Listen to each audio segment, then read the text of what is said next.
Nasabat ang 102,000 pesos halaga ng shabu mula sa dalawang naarestong high-value individual sa isinagawang checkpoint operation ng Datu Udin Sinsuat Municipal Police Station sa poblasyon Dalican, Datu Udin Sinsuat, Maguindanao del Norte, nito lamang ika-22 ng Hulyo taong kasalukuyan. Kinilala ni Police Captain Sammy A. Paning, Deputy Chief of Police for Operation ng 2 MPS ang mga suspect na sina alias Fayas, 58 anyos at alias Cheva, 49 anyos na pawang residente ng Barangay Sarabia, Coronadal City. Ayon sa ulat ng mga otoridad, bandang alas 4:20 ng hapon nang makatanggap ang naturang istasyon ng impormasyon galing sa isang confidential informant ukol umano sa illegal na transaksyon ng mga illegal na droga na dadalhin sana sa Coronadal City.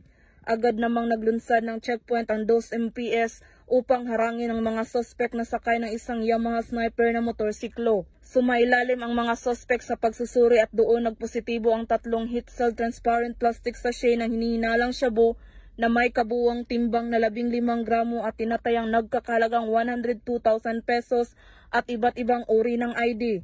Kasalukuyang nasa kustudiya ng 2 MPS ang mga suspect kasama ang nakumpiskang ebidensya at posibleng mahaharap sa kasong paglabag sa RA 9165 o Comprehensive Dangerous Drugs Act of 2002.